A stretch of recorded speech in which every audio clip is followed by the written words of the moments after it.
All right. One of the things we always talk about when we do these presentations is about the importance of value and understanding your client and your client's needs. So one of the questions that we've actually been getting a lot lately is how do we work with people that follow the kosher home lifestyle, the people within the Jewish community, and how do we work with the facilities? And this is a question that I know the very basics. So I figured in order to bring you guys more value, I would bring in an expert. So we have today with us Rabbi Motti Grossbaum from Village Chabad. All right, I hope I said that correctly. Julio, home run right there. All Home right, run. fantastic. And he's going to talk to us a little bit about, about the importance of, being aware and, how just to not offend terribly the people that you are working with and working for so that we can provide our clients, the most respectful experience possible when we go into their homes. Thank you for joining us, Rabbi. Julio, it's a pleasure to be here. I'm happy to spend a few minutes with you this morning and with your clients. You're first of all, I'm touched by the care and respect you'd like to show. I'm sure not just to the Jewish clientele, to the Jewish families, but obviously across the board to every culture and to every family has their unique, traditions or perhaps etiquettes that would be of interest to anyone coming into the home that wishes to respect that. So kudos to you and to the people Thank watching. you. I'd say Thank firstly, just even as for anyone watching this, I say they already have a head start because, the fact that they're taking a few moments to watch this means that they care and they're respectful and they want to do the right thing for the family that they're visiting. So that's a huge head start. I say you're 50% there already. Okay, so yeah, for me, it's always been instilled in my own family about that it's extremely important to be mindful and respectful. And taking politics and everything outside of the case, my family, we've always been raised to have a tremendous amount of respect for people of the Jewish faith, being that we are Christian and Catholic. So it's without you guys, we wouldn't have what we have as far well, as I stress all the time. I'm a rabbi, of course, Mhm. and I have friends that are in the Jewish community. I have friends that are outside the Jewish community. Mhm. I have friends that are in the Christian community and beyond. And what I tell people all the time, and this is, I think, how we should see it. We're all citizens of the world. We all have a collective mission to make the world a better place. Jewish people have, their job, and other religions go in their way, but we all are laser focused on making the world a better place every day, Correct. each of us within our path. So it's not, I think we could see ourselves as one big family. Mhm. But I agree with you, and I respect the fact that you want to be cognizant of other cultures and traditions, to be aware of that, to make sure that you're being respectful. So Thank that's a good thing. you. Thank you. So tell us a little bit of, if as a service provider working within the Jewish community, if we were to go into a facility that follows kosher rules or into someone's home, what are some of the just most basic things? Because I do understand, just like in Christianity, there are many different aspects of the Jewish faith, and some people are more devout or follow a different path than others. So, what are just some of the most basic things that we should be mindful of?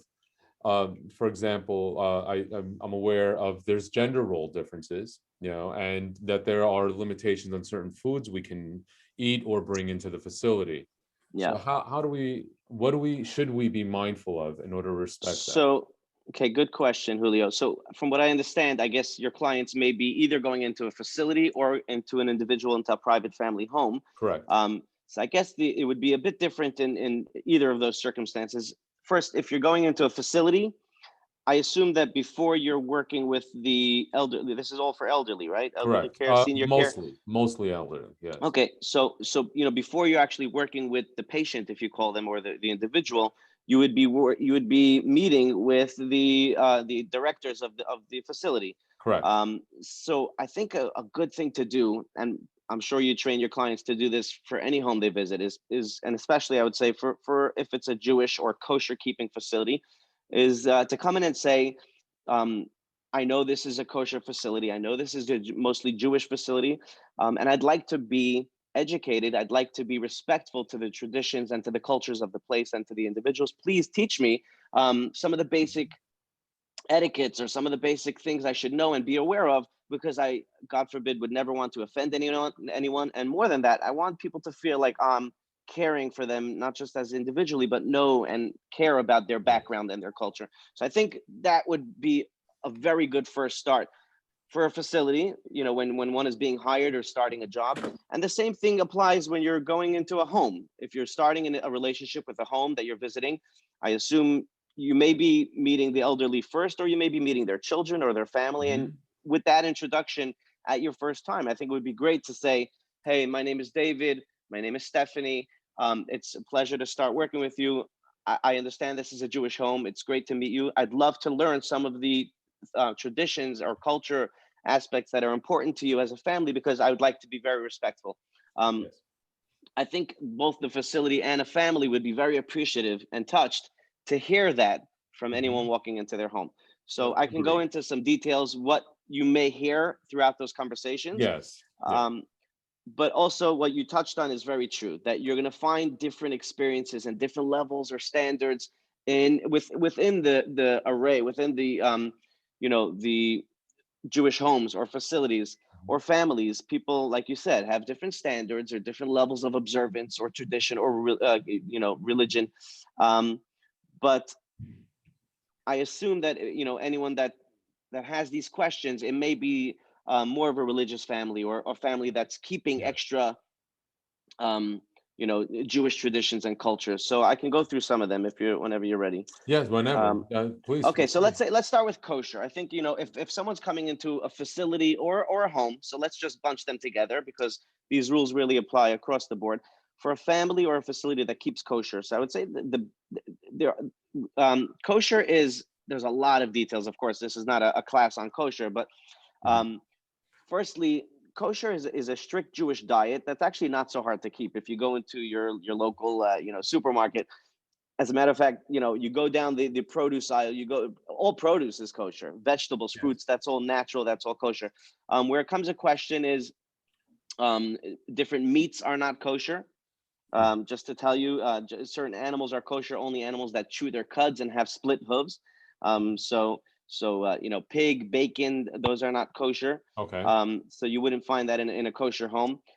Fish, so no shellfish is kosher. Shellfish is not kosher. So Okay. the rule for fish is only fish that have fins and scales. Interesting. Okay. Um, Okay. and there's of course lots of reason for this, and that's for Yeah. another time if you want to do a kosher crash course. But Yeah. um, Actually. so basic salmon, just tuna, that's all kosher. A lot of fish is kosher. You can Google it. But Yeah. just so you know, fish with fins and scales are kosher. Okay. Um, so, and then there's also a rule of not mixing milk and meat, which is a very important part of keeping kosher. Okay. Milk, which is all dairy, right? Cottage cheese, cheeses, sour creams, all kinds of cream cheese. All kinds of cheeses are in the dairy category. And then meat, Yeah. which includes actually poultry, Oh, chicken. okay. Yeah, so that would be the meat side. So families or facilities that keep a kosher kitchen actually have two sides to their kitchen. They may have Yeah. two sinks, they may have two ovens. Mm-hmm. It's more of a concern when the foods are warm, because that's when actually physically that's when foods can actually sort of Correct. absorb into each other. So in a fridge, you won't really find two fridges. You may find like a shelf for dairy or a shelf for meat. Usually things are, but that would be something to keep in mind. We have a set of dairy dishes. We have a set of mixed of meat dishes. So if you're Right. helping the elderly and they just finished a dinner that was meat, let's say some I don't know, chicken and rice, Yes. you're going to wash up the plate. You have to make sure you're not bringing it to the dairy sink. If they have a separate sink, you have to make sure the dishes are kept separate, as well as obviously you can't serve a coffee or a dairy drink together with a meat food. So you're never going to Right. have So and they're it's kept hours apart. so they have to be very mindful of Correct. what they're serving, of which dishes or sinks they're using, and as well Correct. as that's actually a good point I hadn't thought of before. A cup of coffee with some creamer in it, you can't have that Absolutely. after you've eaten a Absolutely. chicken and rice. That's Absolutely. amazing. Yeah, that's Exactly. very So good there's to know. actually, if you want to know an interesting detail for someone that really keeps kosher, Yeah, they'll after meat they won't have dairy for 6 hours. for 6 hours. Okay. Yeah, yes, and after having dairy, they won't have meat for 1 hour. Okay. So it's a bit different, following which, but definitely never together, Never right? together. You can't Right. exactly. That actually makes sense, I guess, because of the way the digestive process works. Yes. Yeah, yeah. There's reasons for that, but not for now. Yeah, yeah, yeah. All right. All right. And are there any other just Yeah, so major rules that apply kind of broadly that we I'd should be say okay, aware of? just an interesting thing. You may have noticed. I'm not sure if you know, Julio. On Yes. the front door of Jewish homes, you may have noticed something called the mezuzah. Yeah, the So you mezuzah. may notice that It's a it's the yes. exactly. Yeah, Yes. Julio, you're good. I'll Yes, make you a yes. rabbi right now. You want to be a Oh. rabbi? Okay. So no. So there's a mezuzah is a scroll. It's a holy object. It's a Yes. scroll on it's written ink on parchment to be a kosher. When we say kosher, we mean like a valid Yes. mezuzah. Mezuzah is a Hebrew word for that scroll. It's placed on the right side of a doorway as you go into a room. It's always should be put on a diagonal. Yes. But just in case anyone's wondering, going into a Jewish home and they notice something on the front door, it Hmm. actually represents spiritually a kind of security and blessing for the home. So I call it like a spiritual security Yeah. system, connected to the Wi-Fi, connected to the almighty ultimate Yeah. Wi-Fi There you go. protector. Best kind of So, Wi-Fi but there is. exactly. So we all need that blessing. But a Jewish home and office Hmm. has you may notice often has the mezuzah not just on the front door, on doors On every throughout the door. room, if Yes. on every Mhm. door. Um, Again, you may not see this going to some Jewish homes because it depends on levels of observance, and everyone tries Right. their best to keep the observances. But Correct. if you notice something on the door, that's what it is. It's not, you shouldn't knock it off and think it's a mistake. Right. Right. Um, um, that's one thing. What else is there? You would find in a Jewish home or facility in the room, you may find some holy objects. When I say holy objects, I mean ritual objects. Yes. Let's say a prayer book. Okay. Hmm. You may find a prayer shawl. So I'm not sure if you've seen pictures of a prayer shawl. It's basically, I'd say 5 feet by 5 feet. It's almost like a huge handkerchief that it's also a Jewish tradition. It has strings on the corners, Yes. and we are to wrap ourselves in that during every morning, especially on the Sabbath, which is Saturday, which we can get into because that's an important day on Yes. Yes. Please. every Jewish calendar. But the prayer shawl, I've seen, it's funny talking about someone not familiar with the prayer shawl. Hmm. So I saw a picture, went around as like almost laughing, but it's interesting. How is one to know? A prayer shawl that a housekeeper came into a home and thought it was a tablecloth and covered the kitchen table with Oh. the prayer shawl. And someone's like, okay, obviously they didn't know what that Yeah. is. They thought it's a nice dinner tablecloth. But And that's actually why we're having this conversation, because I think exactly, it's so important. and I think obviously if someone does that, they mean no harm. But Right. anyone watching this wants to be aware of these things before Right. something like that happens. So yeah, prayer shawl. If you see a bag with a zipper, sometimes it'll be a velvet bag. That might be a bag Mhm. that holds a prayer shawl. There's something called tefillin, which is it's kind of boxes that also have parchment inside Mhm. that Jewish men wrap on their arms and place on their heads. If you notice someone doing that, that's an old Jewish tradition for 3,000 Okay. years that Jews are doing. Hmm. So I do it every morning besides Saturday. Again, Shabbat, our Sabbath is different. Yes. Um, so I would say to keep in mind if you see a holy object, not to treat it as another object because we give great respect and we don't even when we're done using a prayer book that gets worn out, we God forbid we never throw it out. We actually bury it. It has Okay. a certain holiness to it. So to keep that in mind, to treat those with extra added respect and not just to Yeah. throw it around. Um, Interestingly, you may know that Hebrew is read from right to left, Yes. modern Hebrew and ancient Hebrew.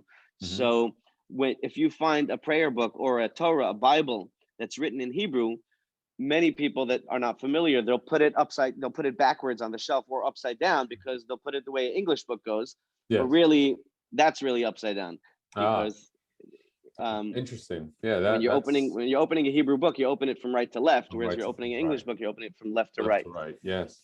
Yeah, yeah. So that's an interesting note. Sometimes I'll notice on my bookshelf, I'll notice some books that are backwards or upside down, and I'll know, the housekeeper Going may on have put where. it that way, or yeah. Mhm. Okay. And now, what Um, about gender relations? okay, that's a good question. Yes. And that again goes back to different levels of Right. stringency or how religious someone is. But let's Mhm. say for the one that is orthodox, like they say, that keeps Correct. all the observances of Jewish life, are careful. Um, Men do not touch women that they're not married to. Right. Um, Men would only, their wife. There's a kind of sacredity in the marriage, a Yeah. holiness in the marriage, and a sort of unspoken respect between a man and one's wife. Yes. And even someone that's not married, it's sort of a kind of modesty, um, Mhm. that again we could elaborate at a different time. But if one wanted to respect that, you may not, if you're a woman, go extend your hand to shake the hand of a man, or likewise the opposite. If you're a man, you may not want to shake reach out your hand, or if it's okay. I think most families are respectful and understanding, Yeah. so they may say, I'm sorry, I don't shake. I joke that if a woman reaches to shake my hand, I say, I'm sorry, the last woman I touched, I had 7 kids with, so you may want to keep it Yes. Oh, um fantastic. but yeah, that's a good question. And again, my point is that I think most Jewish families, you'll find, are understanding and Yeah. know that people are unfamiliar. So they may say, "Oh, Right. and I would say, don't feel embarrassed, don't feel uncomfortable if that happens. Right. That is completely normal." So, you know, Now, yeah, now I have a question from and based following the same line of thinking. And if a client, let's say, if somebody is a Jewish family is in an area where there just aren't a lot of knowledgeable agencies, okay, and there would be a request for services for an older male, and all the agency were to send just would be a young woman, would that be problematic? no, not at all. When it Okay. comes to health, and the same thing Yes. when obviously someone visits a doctor, there's no, when it comes to health in Jewish tradition, Yes. there's a rule in Jewish tradition that health is number one. So I think caring Okay. for the elderly is obviously a big Yeah. part of their health care, Yes. Yes. and their well-being. Okay. So there's no, sometimes not because of Jewish law, because Jewish law has no issue with that, but maybe just because of a comfort level. And you may find Right. that even beyond the Jewish community, Yeah. Yeah. that a That's guy, everywhere. Hmm. exactly. Yeah. But with regards to Jewish law, there is no concern for a woman, doctor, nurse, or healthcare giver, Yes. tending to a male, or likewise the opposite. Okay, Um, fantastic. Because that's a question I actually get a surprising amount, and I give similar answer, but I figured since I have a true authority available today, I no may problem. as well just get as much information out to clear up the common questions. Yeah, sure. Now, now, is there anything else you think that people should be aware of that would be just a I would good say, point to know? yeah, I would say this. First of all, Sabbath, the Saturday. Yes. Every once a week, usually you would find people that observe kosher also observe the Sabbath, because there's different levels of a Jewish observance, and Yeah. usually they go hand in hand. If you're trying to observe the Jewish tradition, Mhm. um, then usually you do across the board at your level. So you'll find that oftentimes kosher keepers, sometimes not, but oftentimes those that are strict about their kosher observance would also keep and observe the Sabbath. We call it Shabbat or Shabbos, depending Mhm. on which background you're from. Yeah. But what it is basically is 25 hours from sunset on Friday Mhm. until nightfall, which is an hour after sunset on Yes. Saturday night. So let's say now it starts around 7:13. Oops, Oh, did I okay. lose you? Or I still have you? No, no, we're Got a good. phone We're good. call. So let's say these days in the summer it's later. So sunsets around 7:15, until about 8:15 on Saturday night. But that changes during the winter. It gets dark much earlier. So from Yeah. sunset on Friday afternoon till nightfall on Saturday. That's called the Sabbath. We would go to synagogue or spend time as a family. The Jewish women light the candles to welcome in this holy day of Sabbath. We don't go to work. Yes. We many families don't drive a car or use electronics, no TV kind of thing. And I encourage people to do it, not just with regards to Jewish observance, but Yeah. I find that it's the biggest blessing to sort of get off the grid. Hmm. That again is another topic, just to disconnect from everything and Yeah. connect to what's important in life. Sometimes we're so busy making a living and we forget to actually live. So that's what I I tell people. agree. That so that's really a gift that I feel. So Sabbath. So you may find that they may want your help more on the Sabbath because it's kind of a day of rest. Maybe someone's going to synagogue and they need help for someone to watch their parent who's elderly. Yes. So you may just keep in mind, and that starts at sunset on Friday. So maybe your day, if you work on Fridays, might in the winter might end earlier. If usually you work till 5, maybe they'll say, we're starting Sabbath at 4. Mhm. It might be until 4 on Friday. Just to keep that in mind, the Right. schedule on Friday afternoon might be a bit different if they, bring in the Sabbath. Also, you'll notice on a family that observes the Sabbath might be on Friday afternoon for the couple hours before, busy and different. Everyone's getting Mhm. ready for the Sabbath. Everyone's Yes. showering. Hmm. Um, so that kind of stuff. It's interesting, Yes. but that might be something to keep in mind. So again, since we're talking about Sabbath, let's also talk about Jewish holidays, because I think when one gets hired with a facility or an individual Hmm. family, you like to know your work calendar. Correct. So you might ask, any Jewish holidays coming up? There's Passover is a very big Jewish holiday that's observed. Hanukkah is very well observed. There's Rosh Hashanah, Yom Kippur, and there's many holidays in Yeah. between. So for a Purim. family, Yeah. Purim, exactly, Yes. yeah. So yeah, there's a holiday coming up in like a month from now called Shavuot, which is the day we received the Torah at Mount Sinai. Okay. All of this is commemorated and observed by families that are traditional observant Jewish families. So if you want to know of your calendar, it may affect your work calendar or it may not affect your work calendar. They may say, no, it doesn't matter. I want you here like a regular day. Or maybe they don't need you to work on those days. So, but if you're looking ahead at your work schedule, you might ask the Yeah. one you're working with any Jewish holidays or different, scheduling that I should be aware of. So I'd Right. say calendar is an important factor. Yeah, absolutely. Yeah, I agree. Just in general, it's good to be aware of all of your Yeah, clients' special events, and especially exactly. if you're working with a religious community to Yep. understand what's important to them. Okay. All right. So is there anything I else? don't think so. Okay. Um, All right. So please. how about we throw in some Jewish words before I have to leave in a couple minutes. But Yes, yes. yeah. So if you want to impress the Jewish family, you'll say you have so much nachas. Okay, Nachas. nachas. So Okay. again, you have the it's NACHAS. The Uh-huh. CH is pronounced like you said, Julio, Yes. as if you have something stuck in your throat. Yes. Nachas, right? Nachas. There Yes. you go. But don't overdo it. But nachas. Nachas means internal pride and a blessing from your family. Okay. So, if one's blessed with just a beautiful family, good kids, good grandkids, you tell them, you're blessed with so much nachas. They'll say, hey, how do you know that? Awesome. Awesome. Okay. All right. Another word is gesund. Gesund is a Gesund. Yiddish word. Gesund means health. Okay. Oh, okay. Health. Okay. So you tell them you should be gesund. Gesund means Oh. just healthy. So is on that, is that where Gesundheit comes from? Absolutely. If you Oh, say, if someone sneezes, you say, bless you. yes. Same idea. Gesundheit. Fantastic. Okay. Okay, well, thank you very much, Rabbi Muti. It's my pleasure. I really My pleasure. appreciate your time.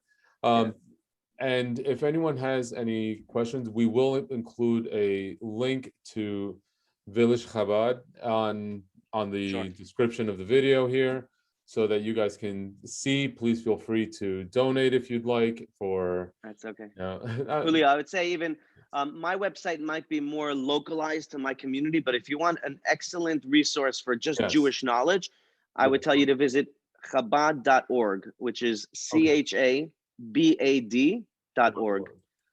That's probably the largest archive of Jewish knowledge base. You have Okay. multimedia, you have audio, you have videos, articles, and if you just search over there, elderly, I'm sure you'll find articles that will be very helpful in some for someone who wants to familiarize themselves. And I have it up on the screen right now for That's it, those. right there, Chabad.org. All right, Beautiful. and please feel free to visit this and understand, Exactly. as time goes on, especially in if you're trying to expand into the community and properly serve your community, you really must be aware of what's important to the members of the community that you are serving, and being respectful and understanding of other cultures and religions will not only help you serve them better, but it'll also just help you grow and expand your business, because you'll be known and recognized as a trusted resource for those who Beautiful. need your help the most. Beautiful. Thank you again, Rabbi. We really appreciate Right. your time, and It's my we hope pleasure. to speak to you again soon. God bless. Julio, there's a blessing, and this is also connected to the elderly. They say a common customary Jewish blessing to the elderly is you should live till 120. Huh. So that's another nice thing. 120, that's like it's a beautiful blessing to the elderly. Live till 120, happy and healthy. All right. Okay, so that's our blessing for everyone. Everyone should just be healthy and successful in all Yes. their good endeavors. God Thank bless you, you. Julio. God bless. All the best.